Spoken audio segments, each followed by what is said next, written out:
بسم اللہ الرحمن الرحیم۔ کبھی اپنے تنہائی میں بیٹھ کر یہ سوچا ہے کہ اس دنیا کے بعد کیا ہوگا؟ جب یہ زمین خاموش ہو جائے گی، جب سمندر اپنی لہروں کو روک لیں گے، جب پہاڑ ریزہ ریزہ ہو جائیں گے، اور جب انسان کی سانسوں کی گنتی ختم ہو جائے گی، تب کیا ہوگا؟ آج کی یہ کہانی صرف ایک کہانی نہیں، یہ ایک یاد دہانی ہے، ایک ایسا سفر جس کا آغاز موت سے ہوتا ہے مگر اختتام ہمیشہ کے لیے ہوتا ہے۔ اگر آپ دل سے سنیں گے تو شاید آپ کی زندگی بدل جائے۔ ایک نوجوان تھا، اس کا نام حارث تھا۔ وہ عام لوگوں کی طرح زندگی گزار رہا تھا، روزگار، دوست، موبائل، مصروفیات، سب کچھ تھا اس کے پاس، لیکن ایک سوال اس کے دل کے کسی کونے میں چھپا ہوا تھا، وہ سوال جس سے اکثر لوگ بھاگتے ہیں، یہ دنیا ختم ہو جائے تو کیا ہوگا؟ ایک رات وہ چھت پر لیٹا آسمان کو دیکھ رہا تھا، ستارے چمک رہے تھے، ٹھنڈی ہوا چل رہی تھی۔ اچانک اس کے دل میں عجیب سی کیفیت پیدا ہوئی۔ اس نے خود سے کہا، اگر آج میری آنکھ بند ہو جائے تو کیا میں تیار ہوں؟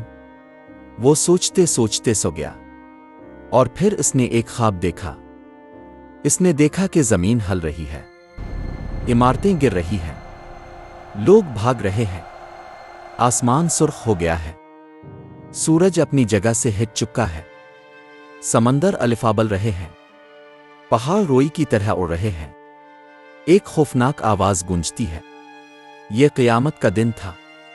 وہ لوگوں کے ہجوم میں کھڑا تھا، ہر چہرہ خوفزدہ تھا، ماں اپنے بچے کو بھول چکی تھی، بھائی بھائی سے دور تھا، ہر شخص صرف اپنی فکر میں تھا۔ حارث کا دل زور زور سے دھڑکنے لگا۔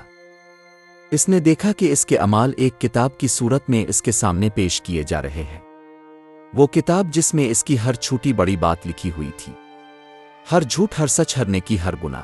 وہ کانپ گیا۔ اسے یاد آیا کہ کتنی بار اس نے نماز ٹالی، کتنی بار اس نے دل دکھایا، کتنی بار اس نے سچ کو نظر انداز کیا۔ پھر ایک آواز آئی، آج انصاف ہوگا۔ لوگوں کو دو گروہوں میں تقسیم کیا جا رہا تھا، کچھ کے چہرے روشن تھے، کچھ کے چہرے سیاہ تھے، کچھ خوشی سے مسکرا رہے تھے، کچھ خوف سے کانپ رہے تھے۔ حارث کو محسوس ہوا کہ اس کے قدم زمین میں دھنس رہے ہیں۔ اس نے آسمان کی طرف دیکھا اور دل سے دعا کی، اے اللہ مجھے معاف کر دے۔ اچانک منظر بدل گیا۔ اس نے ایک روشن باغ دیکھا، نہریں بہہ رہی تھیں، درختوں پر ایسے پھل تھے جو دنیا میں کبھی نہیں دیکھے، لوگ سکون میں تھے، نہ کوئی بیماری، نہ کوئی غم، نہ کوئی تھکن۔ وہاں وقت نہیں تھا، وہاں موت نہیں تھی۔ پھر اس نے دوسرا منظر دیکھا، ایک اندھیری جگہ، آگ بھڑک رہی تھی، چیخیں سنائی دے رہی تھی، لوگ پکار رہے تھے مگر کوئی سننے والا نہیں تھا۔ وہاں نہ نیند تھی نہ آرام۔ حارث کا دل ٹوٹنے لگا۔ اس نے خود سے پوچھا، کیا میں اس روشن باغ کے قابل ہوں؟ اسی لمحے اس کی آنکھ کھل گئی۔ وہ پسینے میں بھیگا ہوا تھا، سانس تیز چل رہی تھی، آسمان پر ابھی فجر کی روشنی نمودار ہو رہی تھی۔ وہ اٹھا، وضو کیا، سجدے میں گر گیا۔ اس کی آنکھوں سے آنسو بہہ رہے تھے۔ اس نے پہلی بار دل سے دعا کی، اے اللہ مجھے وہ بنا دے جو تاو پسند کرتا ہے۔ دنیا تو ایک امتحان ہے، اصل زندگی اس کے بعد ہے۔ ہم سب اس زمین پر عارضی مسافر ہیں، ہمارا گھر یہاں نہیں ہے۔ یہ سب کچھ جو ہمیں مضبوط اور مستقل لگتا ہے ایک دن ختم ہو جائے گا۔ سوچیں، اگر آج ہمارا آخری دن ہو تو ہم کیا کریں گے؟ کیا ہم نے کسی کو معاف کیا؟ کیا ہم نے اپنے والدین سے نرمی سے بات کی؟ کیا ہم نے کسی ضرورت مند کی مدد کی؟ قیامت کا دن دور نہیں، ہر گزرتا لمحہ ہمیں اس کے قریب لے جا رہا ہے۔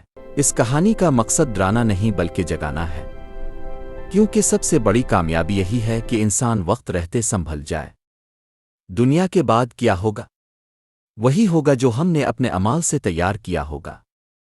اگر ہم نے روشنی جمع کی تو روشنی ملے گی، اگر ہم نے اندھیرا جمع کیا تو اندھیرا ہمارا انتظار کرے گا۔ ابھی وقت ہے، سانس چل رہی ہے، دروازہ کھلا ہے، توبہ کا راستہ موجود ہے۔ شاید یہی پیغام آپ کے لیے تھا، شاید اسی لیے آپ نے یہ ویڈیو شروع کی۔ اگر یہ الفاظ آپ کے دل کو چھو گئے ہیں تو آج ہی ایک نیا آغاز کریں، کیونکہ ایک دن یہ زمین نہیں رہے گی، لیکن آپ رہیں گے ہمیشہ کے لیے۔ یہ دنیا ختم ہوگی مگر اصل زندگی تب شروع ہوگی، اور فیصلہ آج ہو رہا ہے۔